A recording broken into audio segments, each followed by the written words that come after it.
Captain Daeho Kim made his choice in the quiet hours before dawn on the Veiltar moon.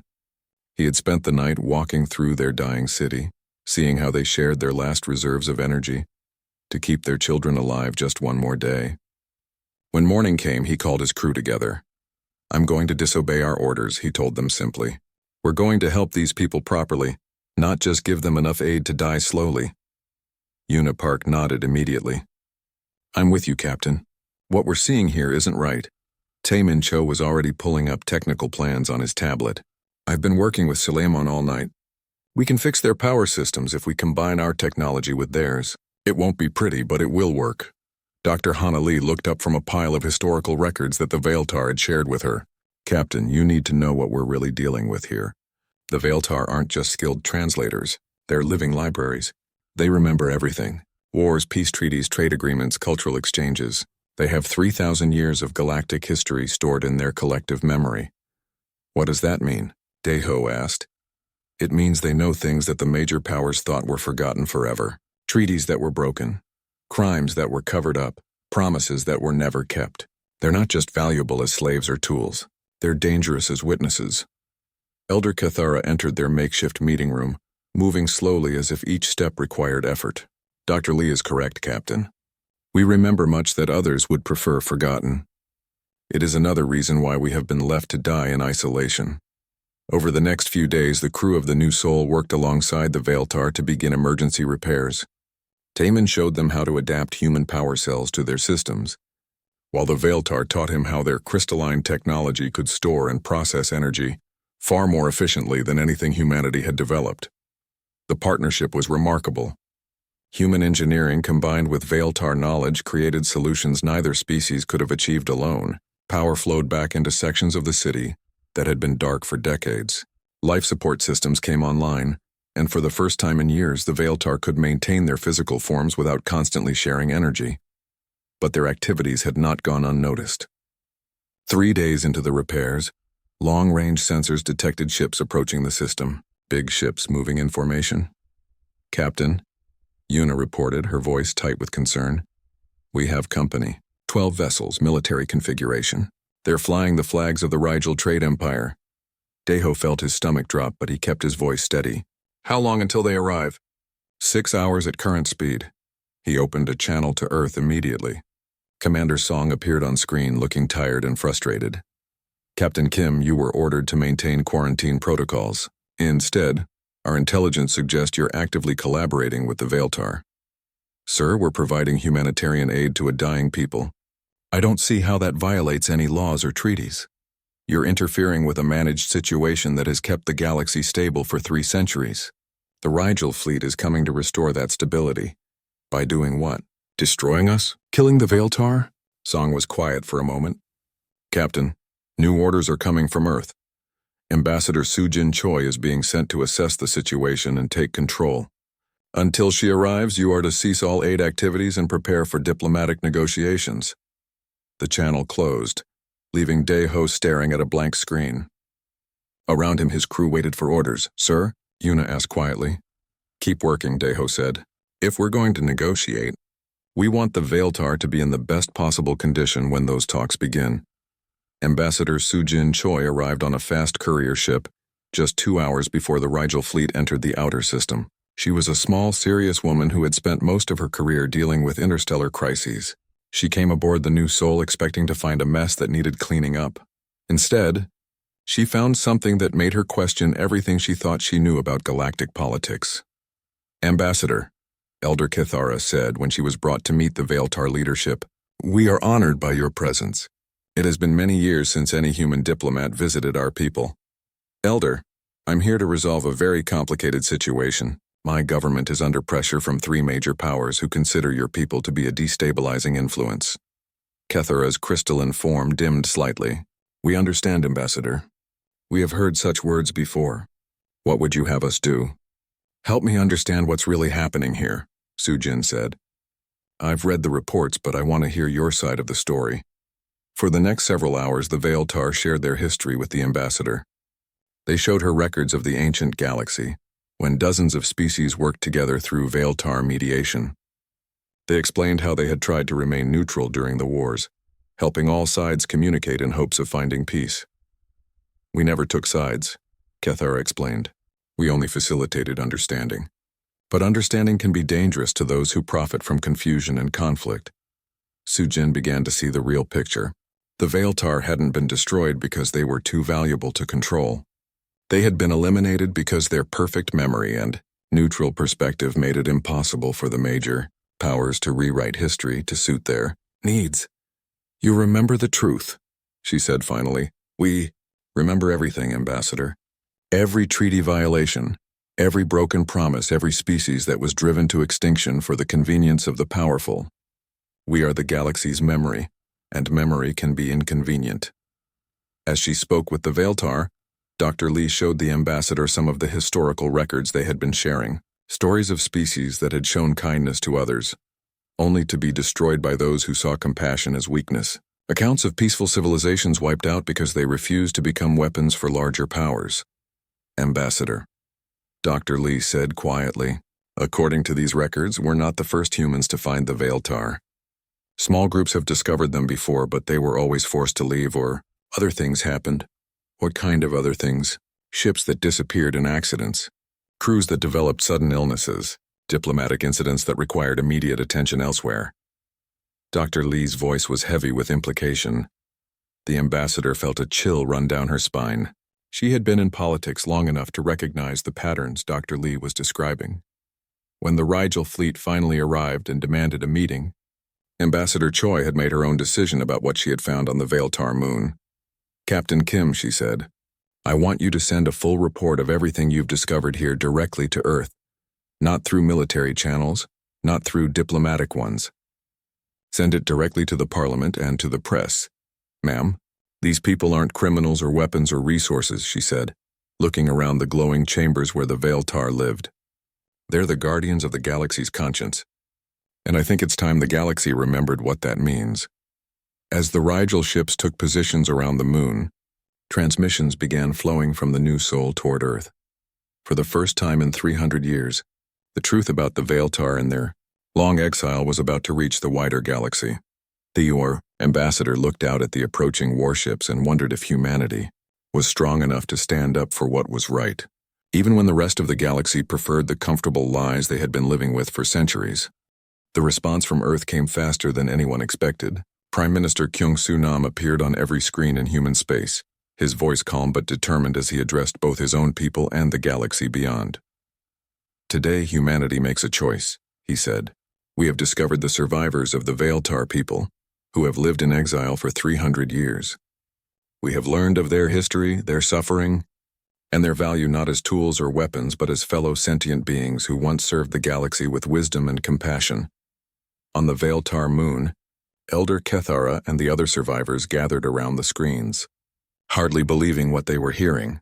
Therefore, the Prime Minister continued, the Earth Parliament has voted to officially recognize the Veiltar colony as a sovereign nation.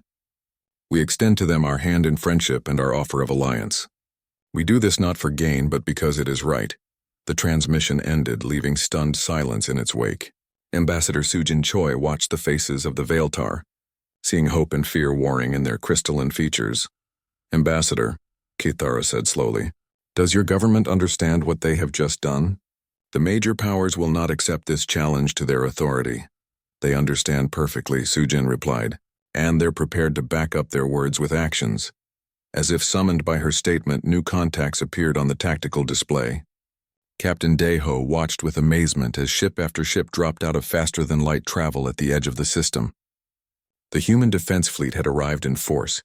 Admiral Dong Hyun-yoon's flagship, the Incheon, took position between the Veiltar moon and the waiting Rigel vessels. Around it, dozens of human warships formed a protective formation that hadn't been seen since the last Great War 50 years ago.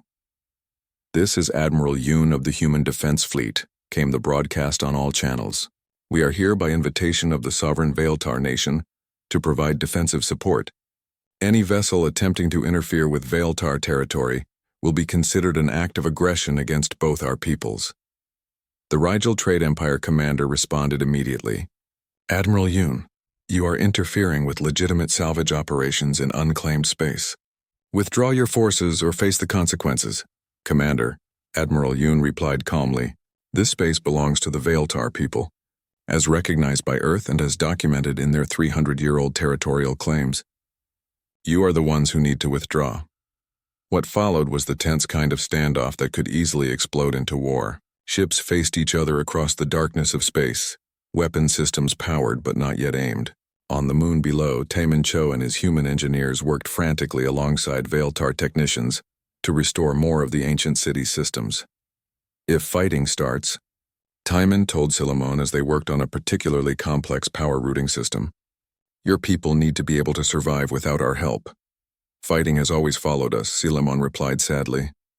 "That is why we tried to hide for so long. But perhaps it is better to fight for the right to exist than to slowly fade away in hiding." The situation became more complicated when ships from the Confederation of Centauri arrived, demanding their own negotiations. They were followed by vessels from the Andromedan Collective. Soon the space around the Veiltar moon contained the largest gathering of military force the galaxy had seen in generations. Each power made their demands clear. The Confederation wanted the humans to withdraw and allow proper authorities to handle the Veiltar situation. The Andromedans offered a compromise where the Veiltar could be relocated to Andromedan space for protection and proper care. The Rigel Empire simply insisted that the Veiltar were salvage from an extinct civilization and could be claimed by whoever found them. Through all of these demands, the humans and Veiltar stood together. Ambassador Choi found herself in the strange position of conducting diplomacy while surrounded by enough firepower to sterilize planets.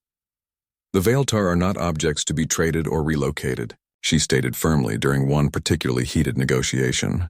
"They are people with the right to choose their own destiny." "They are a dangerous resource that caused galaxy-wide wars," replied the Centauri representative. "They cannot be allowed to destabilize the current order." "What order?" Dr. Lee interjected, holding up a data tablet full of Veiltar historical records. "The order where dozens of species have been driven to extinction, where entire civilizations disappear when they become inconvenient, where the galaxy's memory is deliberately erased to hide crimes." The representatives from the major powers exchanged uncomfortable glances. They hadn't expected the humans to have access to detailed historical records. Elder Cathara stepped forward, their crystalline form pulsing with gentle light. "May I speak?" The room fell silent. It was the first time in 3 centuries that a Veiltar had addressed representatives of the major galactic powers. "I have lived through the rise and fall of 17 different galactic governments," Cathara said, their voice carrying the weight of centuries. "I have seen species bloom with creativity and wisdom, only to be destroyed because they would not serve as weapons. I have watched the galaxy grow smaller and more fearful with each passing generation." The Elder's form became more solid, more imposing, as they continued. "You speak of stability, but what you have created is stagnation. You speak of order, but what you maintain is the silence of the grave. You have built a galaxy where strength matters more than wisdom, where fear is more valued than hope." "The Veiltar caused wars," the Andromedan representative said defensively. "No," Cathara replied firmly. "The wars were caused by those who wanted to own us, to use our abilities for conquest rather than understanding. We never chose sides. We never built weapons. We only tried to help different peoples communicate with each other." "And look where it got you," the Rigel commander said harshly. "Nearly extinct and hiding in the ruins of a dead moon." "Yes," Cathara agreed, their light dimming with sadness. "Look where choosing peace and understanding brought us. But look also where choosing strength and domination has brought the galaxy. How many species that once filled the stars with art and music are now gone forever? How many worlds that once bloomed with life are now empty because they stood in the way of someone's ambitions?" The Elder turned to face the human delegation. "But then came these humans. They found us weak and dying, and they did not see opportunity for profit or control. They saw people who needed help, and they helped us without asking what they would gain. They chose to stand beside us even when it meant standing against powers far greater than themselves. The humans are naive," the Centauri representative said. "They don't understand the complexities of galactic politics." "Perhaps," Cathara replied. "Or perhaps they understand something that the rest of us have forgotten. Perhaps they remember that politics should serve people, not the other way around." Ambassador Choi stood up. looking around the room at the representatives of powers that controlled most of the known galaxy. The Veiltar have made their choice to stand with humanity. We have made our choice to stand with them. The only question now is whether the rest of you will accept that choice, or whether you will prove their point about what this galaxy has become. The negotiations continued for hours, but the real decision was being made in space, where hundreds of warships waited for orders that could start or prevent a war that would reshape the galaxy. In the end, it would not be diplomacy that determined the Veiltar's fate, but something far more powerful than any weapon or treaty. It would be the truth, broadcast to every corner of the galaxy by beings who remembered everything, and had finally found allies brave enough to help them share what they remembered. Captain Daeho Kim stood on the bridge of the New Sol, watching the stars drift past the main screen. His ship was 3 months into a survey mission at the edge of known space. The work was boring but important. Every new system they mapped could hold resources or dangers that humanity needed to know about. "Captain, I'm picking up something strange," said Una Park from her station. She was the ship's tactical officer, young but sharp. Her fingers moved quickly over her controls as she tried to make sense of what her sensors were telling her. "What kind of strange?" Daeho asked, walking over to look at her screen. "It's a signal, sir. Very weak. Coming from that small moon orbiting the gas giant." Una pointed at a dot on the display. "The strange part is the frequency. It's old, really old. Nobody has used this kind of transmission for over 300 years. Taemin Cho looked up from the engineering station. He was a quiet man who preferred machines to people, but he knew more about technology than anyone else on the ship. 300 years? That would put it back to the time of the Great Purge. Dr. Hana Lee stepped closer to the group. She was the ship's expert on alien life, and her eyes were bright with curiosity. The Great Purge was when most of the galaxy's smaller species disappeared. Some say they were wiped out. Others think they just went into hiding. Daeho made his decision quickly. "Take us to that moon. Let's see what's sending that signal." The New Sol changed course, its engines humming quietly as they headed toward the small, rocky moon. It looked dead from space, just gray stone and ice with a thin atmosphere that could barely support life. But as they got closer, their sensors began to pick up more details. "There are structures down there," Una reported. "They're built into the rock, mostly underground." "And Captain, there are life signs. How many?" Daeho asked. "Hard to say exactly. The readings are strange, like the life forms are shifting somehow. Maybe 3,000 individuals, but the numbers keep changing." Taemin frowned at his displays. "Their power systems are failing. Whatever technology they're using, it's running on almost nothing. I'm surprised they're still alive down there." Dr. Lee was already pulling up files on her tablet. "If this signal really is 300 years old, and it's coming from survivors of the Great Purge, then we might be looking at the last members of an extinct species." The ship entered orbit around the small moon. Up close, they could see that the structures weren't natural. Someone had carved cities into the rock face, connected by tunnels that went deep underground. But many of the buildings looked damaged or abandoned. "I'm getting the signal translated now," Una said, working with the ship's computer. "It's a distress call, but it's not asking for rescue. It's warning people to stay away." The message was simple and sad when they finally heard it. A voice spoke in an old galactic language that the computer had to work hard to understand.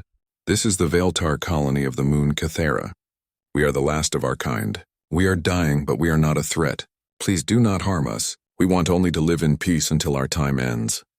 The message repeated over and over, broadcast into empty space where no one had been listening for 3 centuries.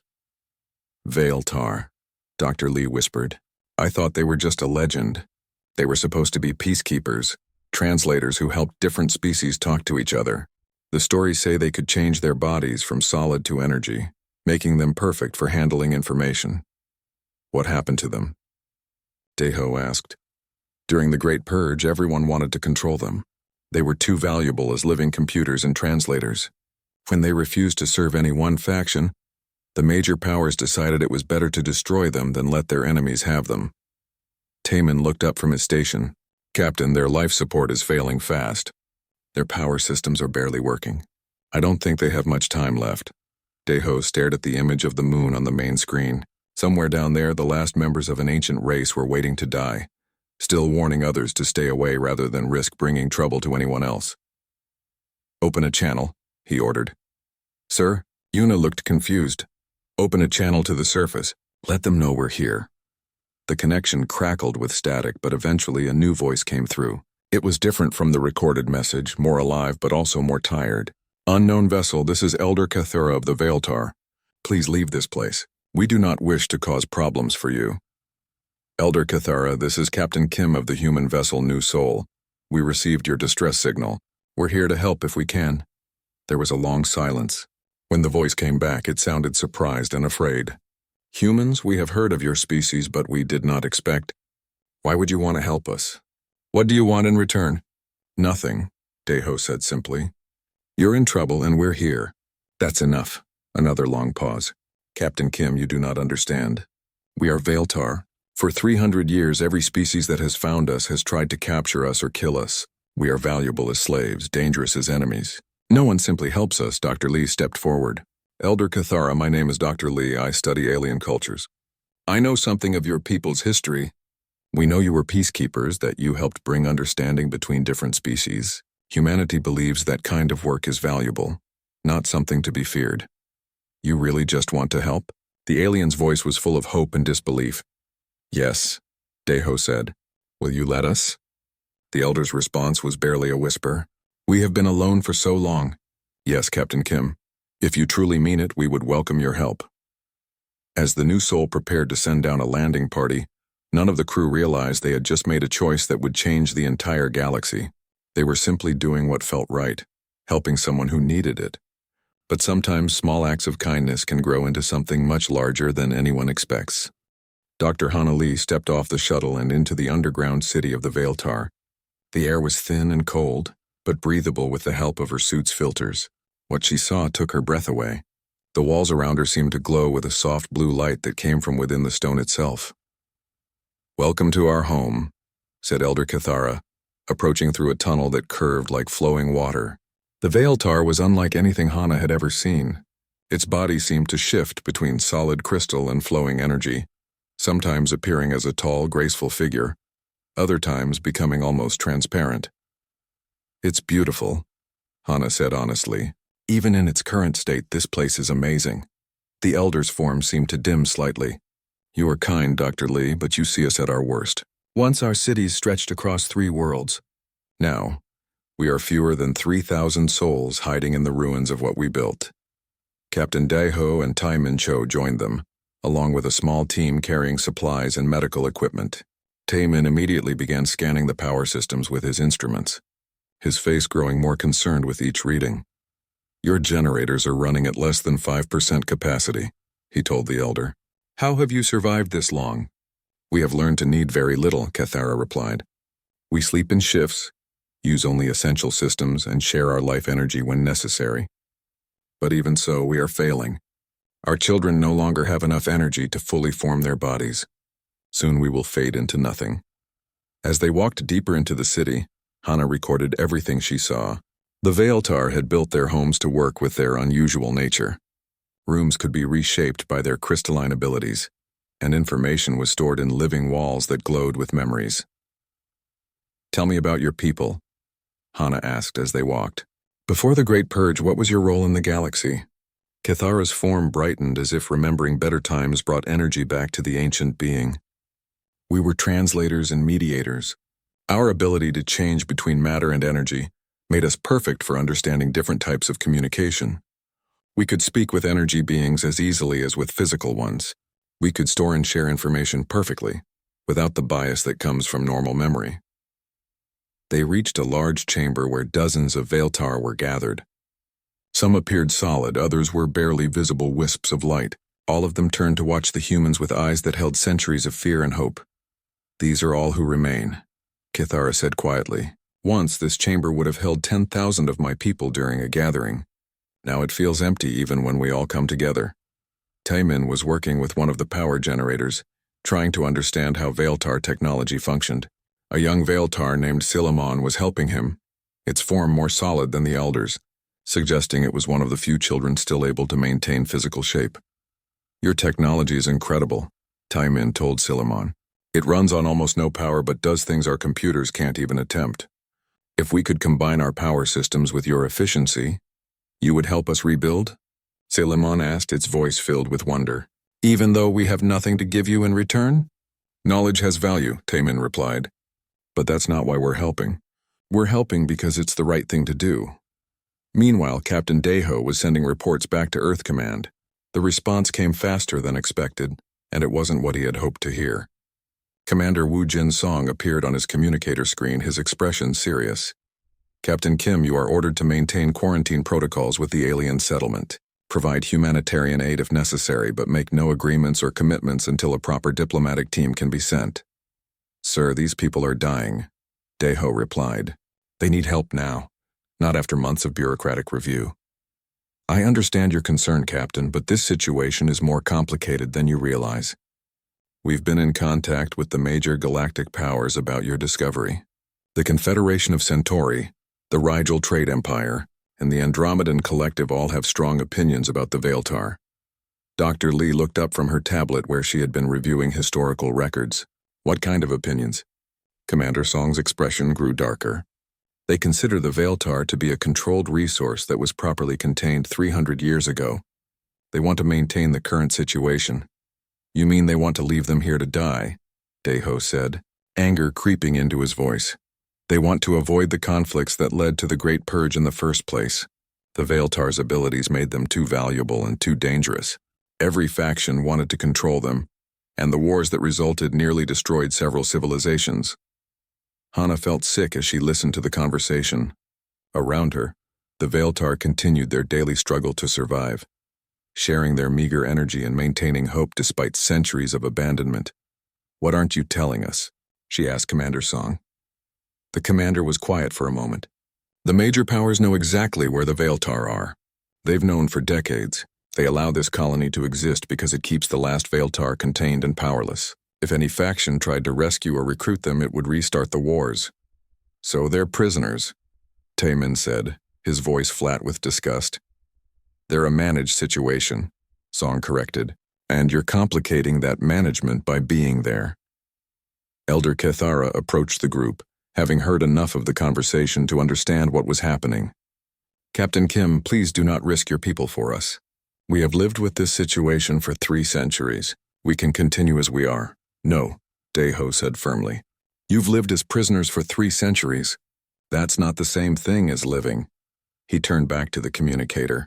Commander Song, what would happen if we officially recognized the Veiltar as a sovereign people and offered them alliance with humanity? It would be seen as an act of aggression by the major powers, Song replied immediately. They would demand we withdraw and return the Veiltar to containment. If we refused, it could mean war. And if we do nothing, the situation remains stable, and the Veiltar continue their slow decline until they eventually die out naturally. Dr. Lee stood up, her face flushed with anger. Natural? There's nothing natural about this. They're dying because they've been abandoned by a galaxy that decided their lives were less important than political convenience. Around them, the Veiltar listened to this conversation about their fate. They had heard similar discussions before, always ending with disappointment and continued isolation. But something was different about these humans.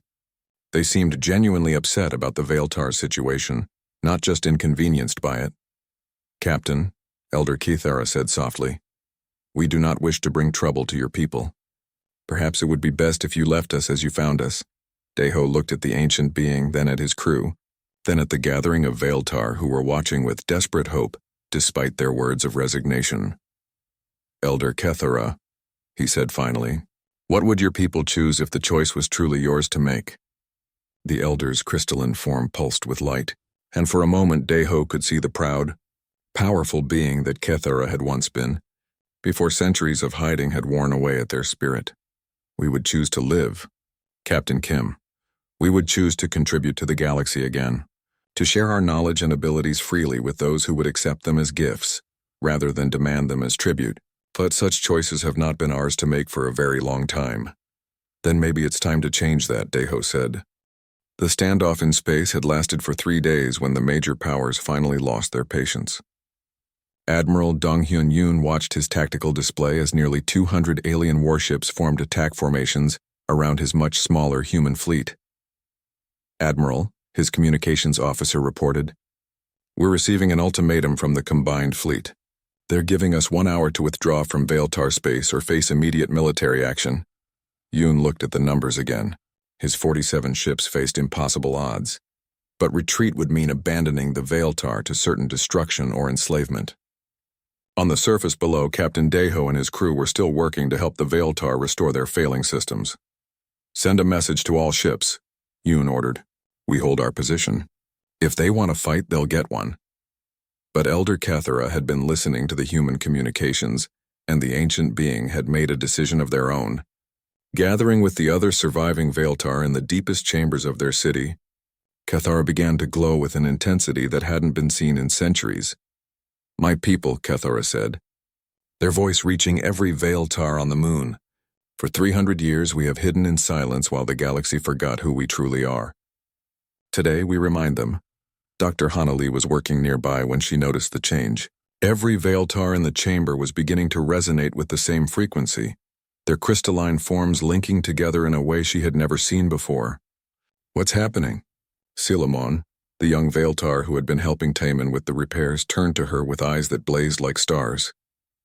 "We are remembering how to be who we were meant to be. We are becoming the voice of memory." Above them, the human and alien fleets prepared for battle. Weapon systems came online, shields powered up, and final targeting solutions were calculated. In 60 minutes, the peace of 3 centuries would end in violence, but the Veiltar had other plans. Every functional communication system in the galaxy suddenly came alive with a signal, unlike anything anyone had heard before. It bypassed military encryption, civilian firewalls, and government sensors as if they didn't exist. The signal reached every inhabited world, every space station, every ship traveling between the stars. And then the galaxy heard the truth. "People of the stars," came the voice of Cathara, speaking in every language at once through the combined power of the Veiltar collective. "We are the last survivors of the Veiltar nation. For 300 years we have been forced into silence while lies were told about our people and our purpose." The transmission continued, and with it came something that terrified the major powers more than any weapon. The Veiltar began to share their memories. On 1,000 different worlds, people watched their screens as perfect recordings of historical events played out before them. Treaties that had been secretly broken, species that had been deliberately driven to extinction, wars that had been started for profit and blamed on others. The Rigel trade empire had claimed for centuries that they were protecting smaller species from exploitation. The Veiltar showed recordings of Rigel ships destroying refugee fleets and selling the survivors into slavery. The Confederation of Centauri had built their reputation on being defenders of galactic law. The Veiltar revealed documentation of laws being written specifically to benefit Centauri corporations while crushing their competitors. The Andromedan Collective presented itself as a peaceful union of equals.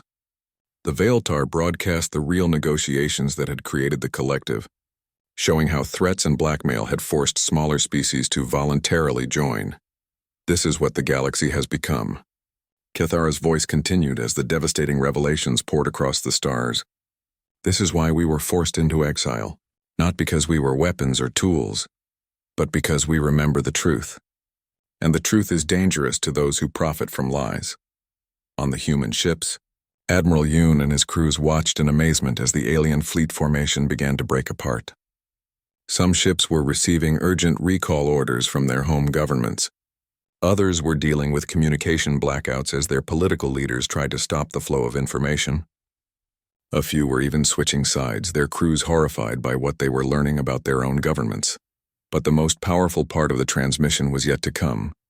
The Veiltar began to share memories of the species that had shown kindness and courage throughout galactic history, civilizations that had helped their neighbors without expecting reward, people who had stood up for the weak even when it cost them everything. "And now," Cathara said as the images shifted to show recent events, "we have found such courage again. The humans of Earth discovered us dying in exile, and they chose to help us simply because it was right. They stood against powers far greater than themselves because they believed in justice more than they feared consequences." The galaxy watched as scenes from the past few days played out. Captain Daeho's crew working alongside Veiltar engineers to restore their city. Ambassador Choi standing up to the representatives of the major powers. Admiral Yoon positioning his fleet between the Veiltar and those who would destroy them. "This is what courage looks like," the elder continued. "This is what it means to choose hope over fear. Justice over convenience, truth over comfortable lies. The humans call it doing the right thing, and they do it even when it costs them dearly. The transmission was having effects across the galaxy that no one had anticipated. On worlds controlled by the major powers, citizens were taking to the streets demanding answers about the crimes their governments had hidden. Smaller species that had thought they were alone in the universe were discovering that others like them still existed, and were reaching out to make contact. Most importantly, species that the major powers had claimed were extinct were revealing themselves, inspired by the courage of the humans and Veiltar. Hidden colonies, secret refuges, and forgotten outposts began broadcasting their own stories of survival against impossible odds. The galaxy was waking up from 3 centuries of enforced silence. In the space around the Veiltar moon, the massive fleet that had been preparing for war was falling apart. Ship after ship was withdrawing as their governments recalled them to deal with crises at home. The few vessels that remained were no longer in any position to threaten the human defensive force. Admiral Yoon's communications officer reported with amazement, "We're receiving messages from 17 different species asking if they can send representatives to meet with the Veiltar." "How many of those species were supposed to be extinct?" Yoon asked. "All of them, sir." Down on the moon's surface, Elder Cathara felt their strength finally beginning to fade after the massive effort of the global broadcast. But as they looked around at their people, they saw something that had been missing for 3 centuries. Hope. "Elder," Dr. Lee said, supporting the ancient being as their form flickered between solid and energy. "What happens now?" Cathara managed a sound that might have been laughter. "Now, Dr. Lee, we discover what the galaxy can become when it remembers how to choose courage over fear. Thanks to your people, we will not face that future alone. The war that everyone had expected never came. Instead, something far more dangerous to the old order had been unleashed. The truth, backed by the courage to act on it. The galaxy would never be the same,